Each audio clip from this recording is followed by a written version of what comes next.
Halos mahigit isang buwan na ang lumipas mula nang mangyari ang trahedya ng dalawang Ateneo players na sina Rene Bobet Baterbonia at Divine Adili matapos silang malunod habang nasa team building activity sa Dipaculao, Aurora. Hanggang ngayon, hindi pa rin makapaniwala ang mga magulang ni Rene Bobet Baterbonia na wala na ang kanilang nag-iisang breadwinner. Patuloy pa rin silang nagluluksa habang naghihintay ng buong katotohanan tungkol sa nangyaring trahedya. Ano nga ba ang totoong nangyari?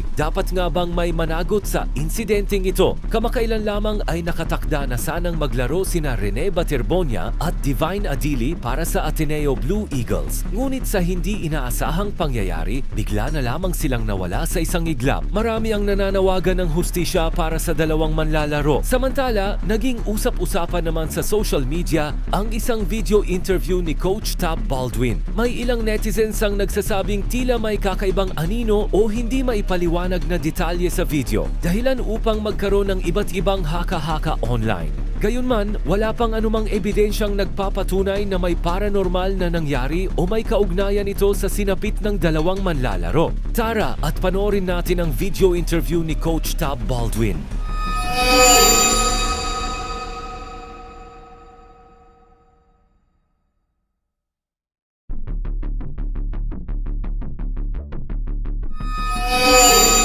Ano ang masasabi ninyo rito? Sa tingin ba ninyo ay isa lamang itong kakaibang pagkakataon sa video o may iba kayong paliwanag? I-comment ninyo ang inyong opinyon sa ibaba.